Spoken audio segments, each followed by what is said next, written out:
अक्कलकोटचे स्वामी समर्थ महाराजांची समाधी दिनाची कथा। चैत्र वद्य त्रयोदशी। अक्कलकोट नगरीत त्या दिवशी वातावरण काहीसं वेगळंच होतं। स्वामी समर्थ महाराजांना जणू सर्व काही आधीच ठाऊक होतं। ते शांतपणे भक्तांकडे पाहत होते। भक्तांच्या मनात मात्र अज्ञात भीती दाटून आली होती। त्या दिवशी स्वामी महाराजांनी आपल्या जवळच्या भक्तांना हळूच सांगितलं, आता आम्ही जाणार। हे शब्द ऐकून भक्तांच्या डोळ्यात अश्रू तरळले।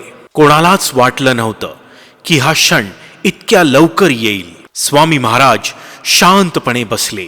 त्यांच्या चेहऱ्यावर नेहमीसारखंच तेज आणि शांतता होती।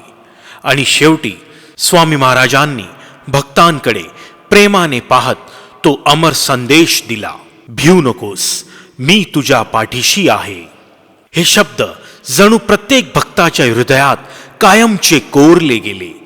थोड्याच वेळात स्वामी महाराज गाढ ध्यानात लीन झाले आणि शांतपणे त्यांनी समाधी घेतली। त्या क्षणी अक्कलकोट नगरीत शोककळा पसरली। भक्त रडू लागले, पण त्यांच्या अंतःकरणात एकच विश्वास होता, स्वामी आजही आपल्या पाठीशी आहेत। श्री स्वामी समर्थ।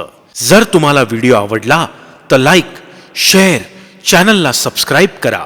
श्री स्वामी समर्थ।